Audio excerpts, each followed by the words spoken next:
तुम्ही देवाचे लेकरं आहात. येशूच्या रक्ताने तुमचे पाप क्षमा झालेत आणि येशूचा पवित्र आत्मा तुमच्यामध्ये आलाय. शैतानाला त्या जंगली बीजाला दाखवून द्या की मी प्रभू येशूचीच आहे, माझ्या शरीरावर फक्त प्रभूचा अधिकार आहे.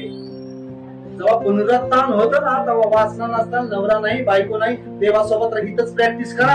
इथं जंगल्याची गरज नाही आपल्याला. इथंच सवय लावा की देवा मी स्वतःला पवित्र ठेवून तुझ्यासाठी. हालेलुया. हेच क्रूस आहे आपला.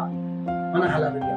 जिथं दाखवा की देवा ज्यांच्यासाठी आहे. सगळ्याची मुलाहाट तशी नसते. म्हणा हालेलुया. सगळ्यालाच हे संकट नसतं. कोणी विधवा झालेला आहे, कोणाचा डिवॉर्स झालेला आहे. कुठं मग शैतान इथं बघतो की पुन्हा कोण कुठं कमजोर आहे, कोण कुठं फसू शकतो.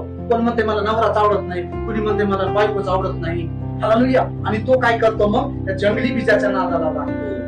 हालेलुया. आणि इथं फसतो. म्हणून आपल्याला जास्तीत जास्त देवासोबत जर आपण ख्रिस्तामध्ये आलोय, आपला बाप्तिस्मा झालाय, तर जगातल्या गोष्टीचा आपल्याला प्रयत्न नाही पाहिजे. बुद्धीचा वापर करा. हालेलुया. समर्पित करून टाका देवाला जीवन. येशूने आपल्यासाठी एक एक रक्ताचा थेंब खाली केलाय.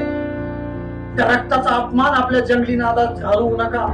करायचा असेल तर लग्न करा म्हणलंय, नसल ना तू परतुंड म्हणतो की नाही आपण, नाही आता ह्या वयात कुठं जमते, म्हणलं तर चांगलं आहे म्हणलं की तुम्ही देवा